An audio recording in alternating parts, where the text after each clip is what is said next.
next speaker, Mr. Duke View.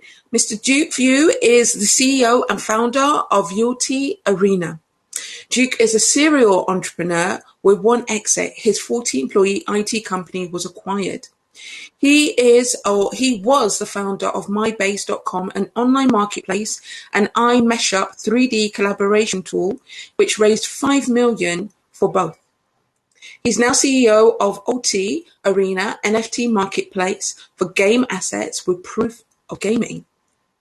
POG is a new consensus mechanism to allow gamers to play their favorite games and earn ULTI coins at the same time. Looking forward to this talk. Thank you, Duke.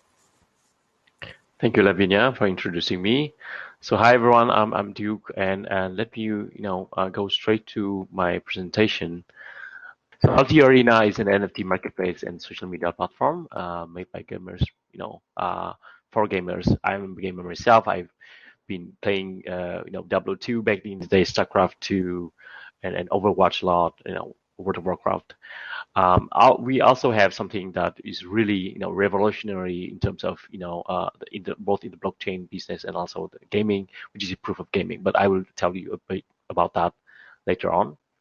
So as you know, NFT is gaining a lot of traction and media attention. Up until now, I guess in this year alone, there's been $2.5 billion of sales in NFTs through various platforms. You have, the Sandbox, the Decentralised, Axie Infinity, and OpenSea with their CryptoPunks, Variable. All of those are really driving the growth of NFTs. And in 2021 alone, in just 3 months of this year, the sales has already surpassed the whole sales level of 2020. Where there was a peak in terms of sales of NFT sales in May, according to DAppRadar. It has been, slightly declining right now. So our focus now is to really be in the market, which is consolidating, and we are launching our NFT marketplace in September. So hopefully, the trend line will reverse, and we will be in a perfect position once it's going to grow. So in terms of NFT, we believe that it will be the future of gaming. There will be multiple advantages of using NFTs in gaming. Number one, it's rarity. Imagine a game where you will find like that legendary sword where you could actually prove that it's yours, and that it can be also recorded on blockchain so that everyone knows that you are the sole owner of that. And that's the rarity part. I mean, NFT is solving the problem of how to actually validate that something is rare and something that can be traced back in a, let's say, transparent way on the blockchain. So that's the rarity part. The second part is the non-fungibility part, which means that it can't be traded with anything else. As you know, Ethereum or BNBs or other coins, they can be traded. Well, NFTs can also be traded, but they cannot be funded. Immutable means that once they are on the blockchain, they can't be changed. So that's sure that anything that you will actually own, not the company that will make the game that will own that, but you actually own the NFT in the game. It will be immutable. It can't be changed on the blockchain, and it belongs to you. Number 4 is indivisibility, which means that you can't really slice that NFT into pieces. What you can actually do is to be an owner of that NFT. So someone can own 1/10 of a sword, but the sword itself, let's say in the game, it can't be divided. When you buy Ethereum or BNB, you can buy a fraction of that. There's a difference between NFTs and the other tokens or coins. So number 5, which is one last but not least, which is interoperability. So it can be used in multiple games, and those NFTs, they exist on that particular chain, but they can be implemented in other games. So blockchain is really boosting the blockchain games, really boosting the performance across all chains. You see Crypto Blades, which is doing insane amount of growth right now. I guess in the past week they have grown more than dozens of thousands of players. Axie Infinity, it's doing great. The volume is high. They actually have 2.5 billion dollars market cap right now on CoinMarketCap, which is huge, on par or even higher than other let's say blockchain protocols. Their fully diluted market cap is $11.5 billion, so which is insane, for such a let's say for such a young game. Of course, you have Upland, you have GT Gas, Splinterlands, Alien Wars is doing also great. All of those games on blockchains are now fueling the rise of blockchain gaming, and we are seeing more and more, let's say, traditional gaming companies, gaming studios. I've talked with about dozens of traditional, let's say, gaming studios which makes games for PCs, for consoles. They're actually setting aside budget for new games on the blockchain, because they see the rise in those blockchain games will fuel the player engagement, the player activity, and also it rewards those gaming studios that come early into this blockchain gaming world. So as I said before, building games based on NFTs and blockchain actually boost engagement. So for example, take Axie Infinity. Some players they earn $500 per day, which means for Philippines or for Venezuela, which are the main countries which the Axie Infinity's players come from, it's actually it actually can keep their family and keep their finances in place by actually just playing that game. So that's why we see that especially in NFT and blockchain gaming, we see a rise in players from those countries which have a high inflation rate, such as Venezuela, or the average gross wage per citizen in Philippines is very low. So you see those countries, they actually rely on those playing games to actually earn money and feed their family. So Axie Infinity has 350,000 daily active players, and that's incredible amount, which is also means that the AXX coin or AXX token are at all-time highs, and it's fueling the growth of also other blockchain games. So we believe that what we're seeing is that more gaming studios are actually investing in blockchain gaming. So what we will see in the future is that game making will be more centralized, and I'm going to talk about that later on, why it's going to be so. But let's take a look at other aspect of gaming, which is the professionalization of esports. And a little history here. So the first, let's say, mobile genre was born in 1983 with a mod for Castle of Wolfenstein, and it was called Castle of Sparfenstein. So instead of Nazis, you had Nazis. You had Nazi guards that were turned into Sparfs. And then in 1998, you had Aeon of Strife. which was created by Gunner Forever.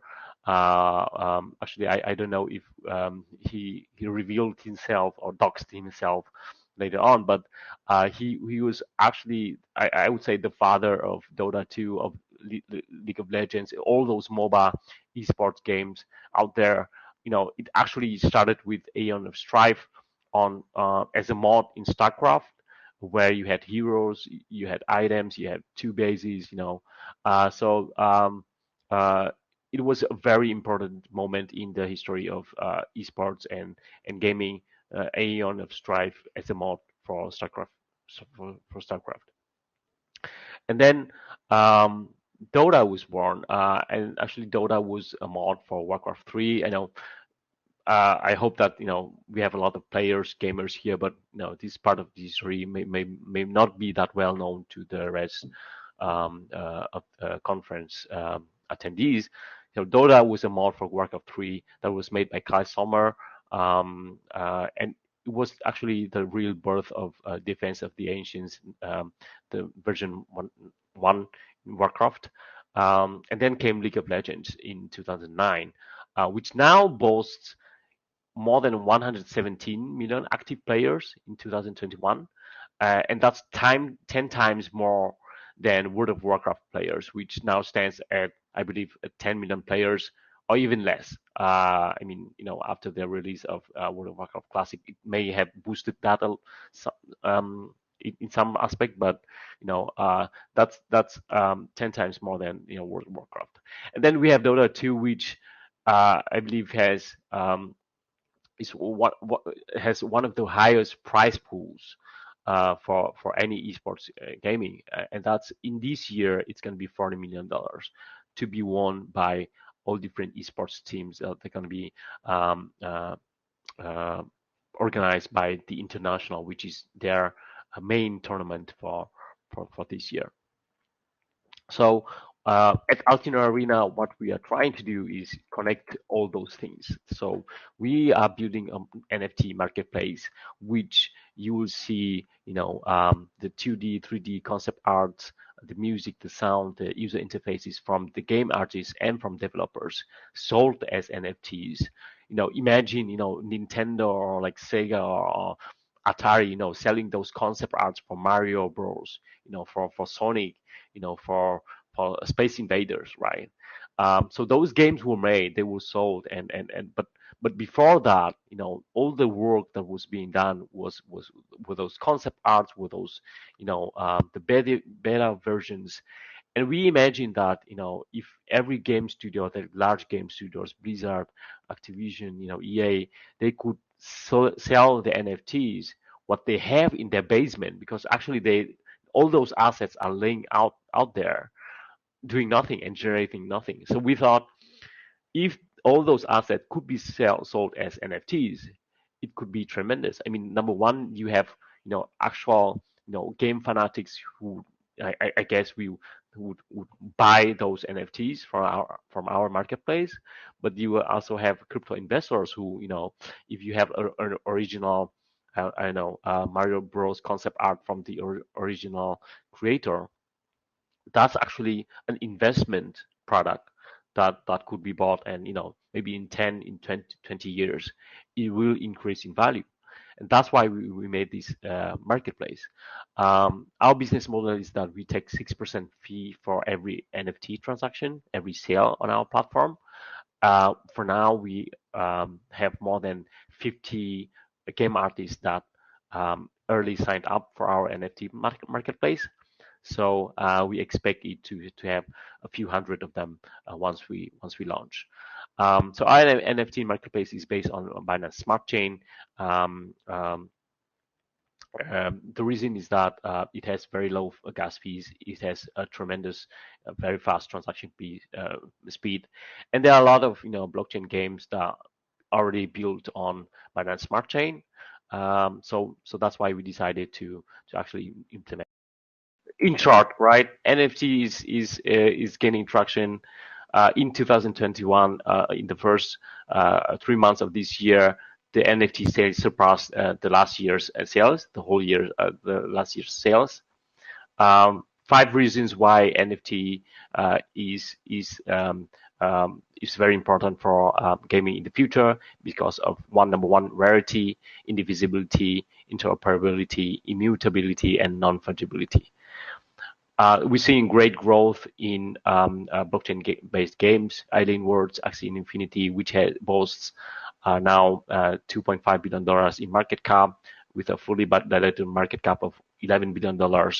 And Axie Infinity, which is mainly played by Philippine players and also Venezuelan players. I was talking about how actual gaming can help with their financial situation. Venezuela with very high inflation rate, and Philippines, which has very low average wage per citizen, actually earning $500 per day is actually a pretty big deal for gaming itself. I was talking about the history of mobile games. That it was born with Castle of Wolfenstein mod, with Nazi cards turned into Smurf, Eon of Strife, which is a significant event in the mobile history, which is the mod for StarCraft, which boasted heroes, items, and bases such as Dota. I was talking about Dota, which was a mod for Warcraft 3 made by Kai Summer, which is actually the first mobile game that boasted tournaments. We have League of Legends now with nearly 120 million active players in 2021. That's 10 times, 20 times larger than World of Warcraft player base right now. We have Dota 2, which has the largest prize pool for any esports tournaments. It's going to be $40 million this year. So that's why we built our NFT marketplace to connect the game studios, the gamers, the artists, the developers. Think about the Nintendo game studio, Atari, Sega, where they have all those assets laying around doing nothing, that they can actually be sold as NFTs. One, because it has a sentimental value for the game collectors or lovers. Imagine buying the Mario Bros art, the Sonic art, or Space Invaders concept arts, right? And that's number one for collectible reason, and for being a fan. I mean, I would imagine I would buy myself such pieces. And number two is actual investment products. If there was, like, let's say, a Mario Bros concept art being sold, and it will probably gain value in the future, in 10, 20 years, then people would look back at that piece of art and would see that as an investment value. We built our NFT marketplace on Binance Smart Chain, number one, because of the low gas fees. Number two, the transaction speed. Number three is that there are a lot of Binance Smart Chain blockchain-based games already on Binance Smart Chain. And that would mean that we have an existing ecosystem of players and of investors built in this chain. Something that I've mentioned about early on is that proof of gaming is a truly unique concept, a truly revolutionary concept that we have thought about. So what we will be able to do is connect to our gaming client and play Dota 2 or CS:GO and mine Ulti coins. So obviously, with any consensus mechanisms, there will be an algorithm which will determine how much coin you will be able to mine playing those games, and it will be based on the time played in those games, on your rank, and on your play style.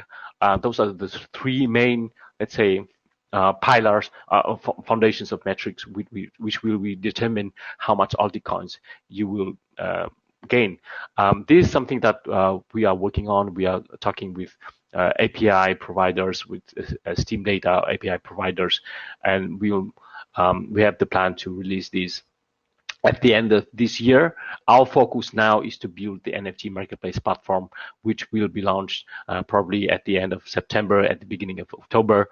But our next goal is to actually, launch this proof of gaming at the end of this year. So stay tuned for more announcements. And for sure, our first game is going to be Dota 2, and that's that's a given.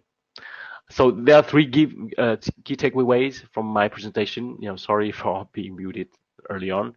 So the number one is that game development will be more decentralized.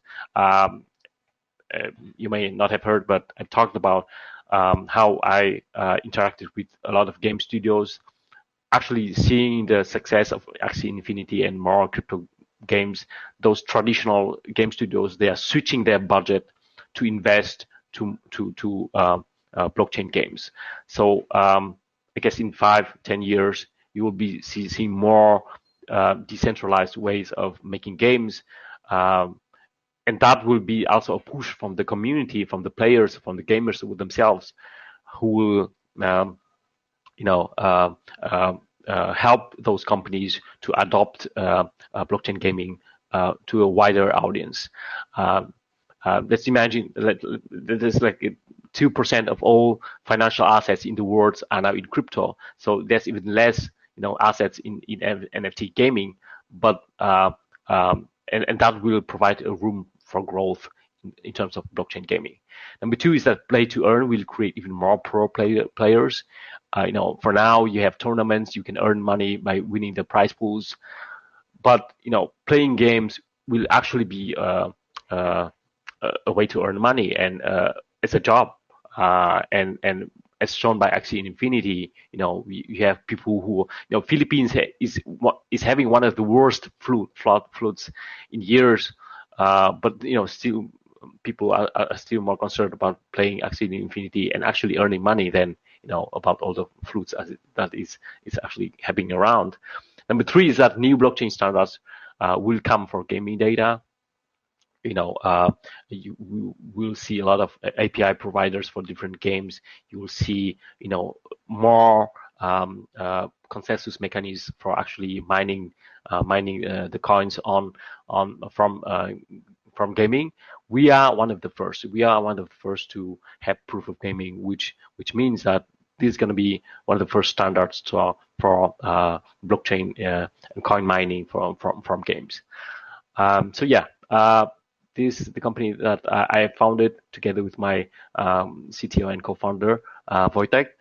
We have both extensive experience in both setting up companies and also, in software development in terms of building cryptocurrency exchanges and blockchain-based solutions. And yeah, thank you. And you can reach me out through my email or through my Telegram. Thank you.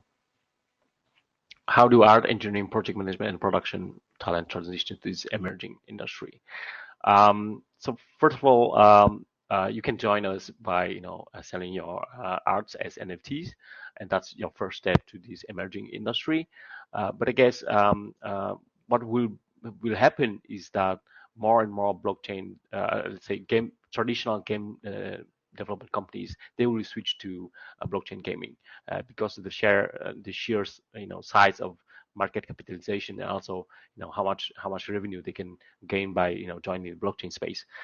So it is not you who will adapt to the new industry, but those companies that will probably hire you for the next project will switch that, and of course they will bring the whole industry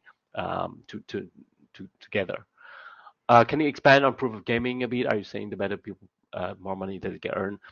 We actually have an article on our Medium or on Cointelegraph explaining a bit on how the consensus will work.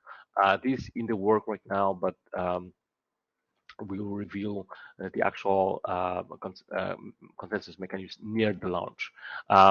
So there are three things that I mentioned about that will determine how much coins, Ulti coins, you will gain. Number one is your rank. The higher the rank, of course, obviously, you will be able to mine more Ulti coins. Number two is time played. Obviously, the more time you play the game, you will be able to mine more. And number three is your play style, and that is something that will be determined on how how well you work with your other teammates. Are you a solo player or a team player or not? All those data, they will come from the Steam's API. Are you offering the ability to people to purchase in both fiat and crypto. You mean the NFT marketplace? As for now, only with BNBs and Ulticoins. Place now, and do you think the game companies allowing third-party APIs to connect, manipulate user data? We won't actually manipulate any user data. We'll just collect that. There are two ways. We first of all, we will partner up with companies which already have those data from Steam, from other games. I can't reveal you the partner yet because we are in talks, and once we sign the agreement, we can share with you. But first, as the first step, we will connect through the API provider, and they have now Dota 2 data, which is streamed live. I guess I have 1 minute left. How can you determine the fair market value of NFT owned without selling it?